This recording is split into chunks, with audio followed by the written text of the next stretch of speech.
ஓலை திருட்டு. வஜ்ரபாகு அமைதியான குரல்ல, தம்பி பொறு, நாங்கள் பேய் பிசாசு இல்லை, பிசாசு கனவு கண்டிங்களான்னு என்ன கிண்டல் பண்ணியே, இப்போ நீ பிசாசு கனவு கண்டு கத்துன கத்துல இந்த விடுதியில் இருக்கிற எல்லாரும் எந்திரிக்க வேண்டியதாயிருச்சேன்னு சொன்னான். பரஞ்சோதிக்கு ஒரு மாதிரி தர்ம சங்கடமாக இருந்துச்சு. விடிஞ்சிருச்சா கிளம்பலாமான்னு கேட்டுட்டே எந்திரிச்சான். அழகுதான், இப்போ அர்த்த ராத்திரி, விடுதியில் பத்திரமா இருக்கும்போதே இப்படி பயப்படுற, நடுராத்திரியில் தனியாக எப்படி போவ?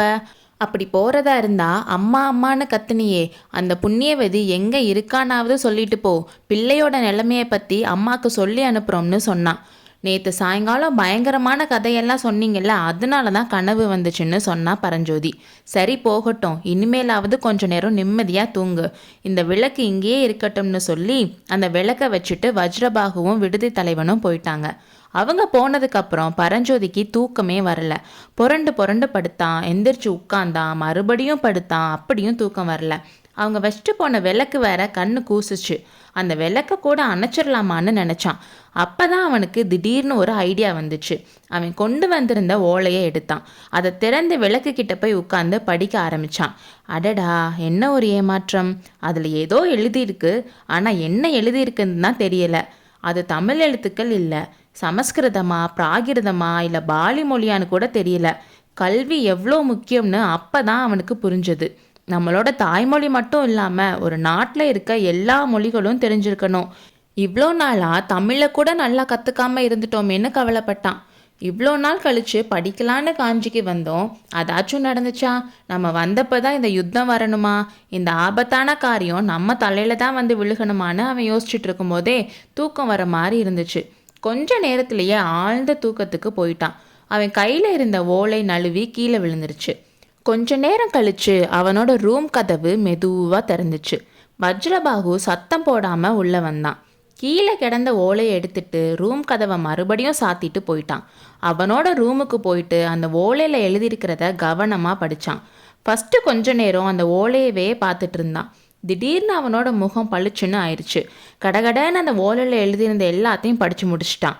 அதுக்கப்புறம் அவன்கிட்ட இருந்த ஒரு வெத்து ஓலையை எடுத்து அதே சைஸில் கட் பண்ணி அதில் அவன் என்னமோ எழுதினான். பரஞ்சோதி கிட்ட இருந்து எடுத்துகிட்டு வந்த ஓலையை பத்திரமா வச்சுட்டு இப்போ அவன் எழுதின ஓலையை எடுத்துட்டு பரஞ்சோதியோட ரூமுக்கு போனான். பரஞ்சோதி இன்னும் மயக்கத்தில் இருக்கிறதையும் விளக்கு அணைய போகிறதையும் பார்த்தான். அப்போ அந்த ரூமில் லேசாக புகை சூழ்ந்து ஒரு மாதிரி நறுமணம் வந்துட்டு இருந்துச்சு. வஜ்ரபாகு அவனோட மூக்கை துணியால் மூடிக்கிட்டு அவன் கொண்டு வந்த ஓலையை அதே இடத்துல போட்டுட்டு விளக்கையும் குளிர வச்சுட்டு வேக வேகமாக அந்த ரூமை விட்டு கிளம்பிட்டான். மறுபடியும் அவன் ரூமுக்கு போனதும் பரஞ்சோதி கிட்ட இருந்து எடுத்துட்டு வந்த ஓலையை இன்னொருக்கா நல்லா படிச்சுட்டு அந்த ஓலையை தீயில போட்டு எரிச்சிட்டான். அப்படி அவன் எரிச்சிட்டு இருக்கும்போதே அவன் ஏதோ ரொம்ப தீவிரமாக யோசிக்கிறான்னு அவனோட முகமே காட்டுச்சு. அந்த ஓலையை சாம்பலாக்குனதுக்கு அப்புறம் இன்னொரு ஓலையை எடுத்து எழுதினான். ரொம்ப யோசிச்சு நிறுத்தி நிறுத்தி எழுதிட்டு இருந்தான். அவன் எழுதி முடிக்கிறப்போ காலையில் விடிய ஆரம்பிச்சிருச்சு. பறவைகளோட சத்தம் அங்கங்கே கேட்டுச்சு. பரஞ்சோதி அப்போ தான் கண்ணு முழிச்சான். கீழே கிடந்த ஓலையை டக்குன்னு எடுத்து அதை இடுப்பில் சொருகிக்கிட்டான்.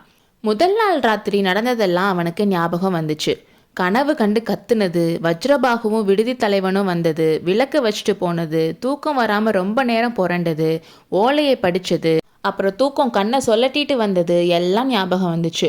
இன்னமும் அவனோட தலை லேசாக சுற்றுற மாதிரி இருந்துச்சு. அவனோட ரூம்லேயும் ஏதோ ஒரு நல்ல ஸ்மெல் இருக்கிறதையும் கவனிச்சான்.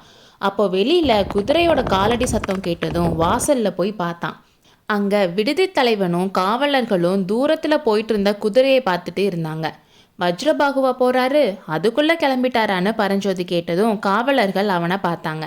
வஜ்ரபாகு யாருன்னு உங்களுக்கு தெரியுமான்னு பரஞ்சோதி அவங்கள பார்த்து கேட்டான். நாங்கள் உன்னை கேட்டல தெரிஞ்சுக்கலான்னு இருந்தோம்னு ஒருத்தன் சொன்னான்.